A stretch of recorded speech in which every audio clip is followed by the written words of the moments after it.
Well, we'll call it a draw, I think. Our program guest this morning is the minister that took over all of Julia Gillard's portfolios when she became leader, and that includes workplace relations and education, Simon Crean. He'll join us here in the studio. But first, with the help of the panel, we'll check out the Sunday papers around the country.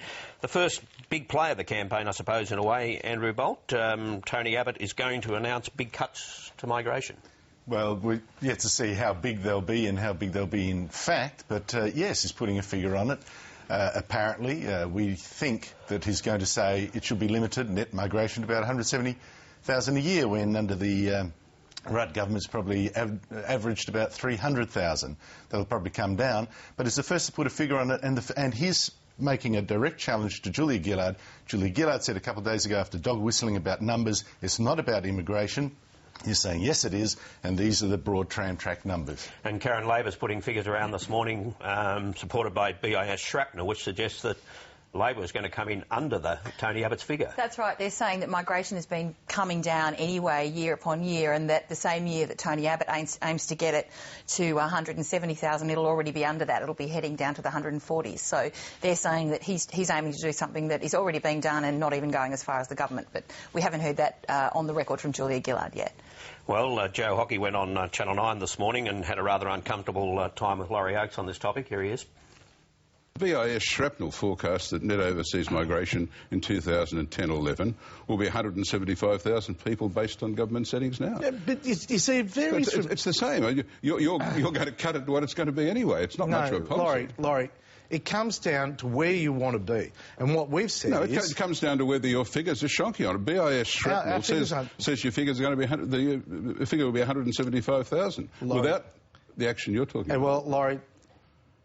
all I can say to you is our figures are absolutely right. BIS Shrapnel are one group.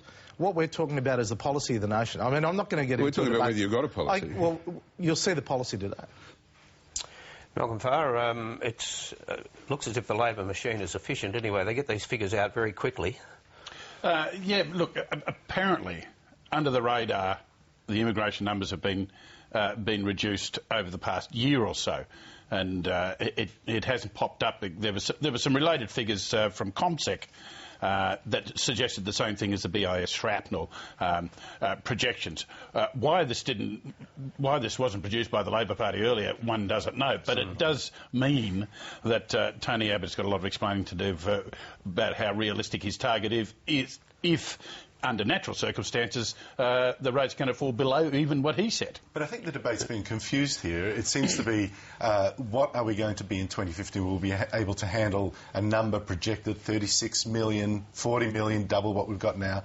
But in fact, there's immediate problems too. By allowing total growth, including natural growth, to be about 400,000 a year right now, that immediately creates problems about infrastructure and all that. So it's also about setting tram tracks for the immediate thing. And I think immigration has got out of hand. And we'll talk about the broader issue of population a little later on. But Malcolm, the Telegraph gives some attention this morning to a Liberal candidate who has been posting anti-Islamic entries on Facebook.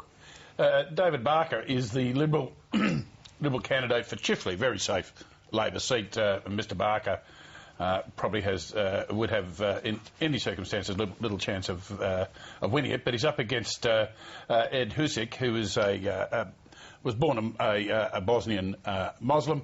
And Mr Barker takes offence at this and says that Mr Husic is very strongly Muslim, and his Facebook entry suggested that Mr Husic would assist in the Muslim takeover of this country.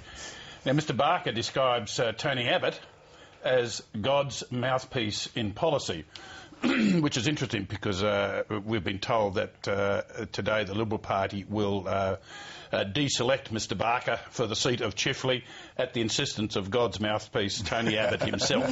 So I don't know where that leaves Mr Barker in relationship to There's a bit of that going on, and they pre-select very quickly in those safe seats, don't they, when they step out of line. I wonder what's going on here, though, Barry, because in the whole pre-selection in New South Wales in particular, there are a number of seats where they didn't pre-select, they've left them vacant for up to the time of the calling of the election.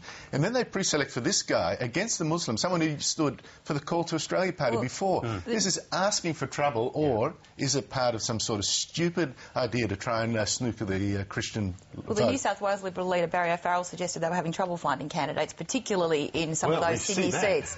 Maybe that's your answer there. And Karen, on the same page in that newspaper, Clive Palmer, the billionaire miner from Queensland, is having a go at Julia Gillard. Indeed, he was launching a candidate's, Malcolm Cole's candidacy in Moreton yesterday, had a big go at Julia Gillard, suggesting that she was more like a tea lady in Parliament House than the Prime Minister, getting a little bit personal, and talking about Kevin Rudd as well, suggesting that Julia Gillard's got him like a dog on a leash. He's been muzzled, and he described Kevin Rudd as gutless, which was a bit of a personal go too. OK, well, he's also revealed, Clive Palmer's revealed, and you appreciate that he had conversations with Kevin Rudd during those mining tax deliberations. He's revealed that he played a big part, a very big part, he says, in the downfall of Kevin Rudd. You were saying, you know, Clive makes fat profits and he's got fat people here and fat things there. He used fat about 50 times. You know, I stood back at him and I said, you know, Prime Minister, you've lost every fat person's vote in Australia. I said, I called on all the fat people everywhere to rise up and throw him out. And, you know, when I came back to Australia, they had. Go the fat people.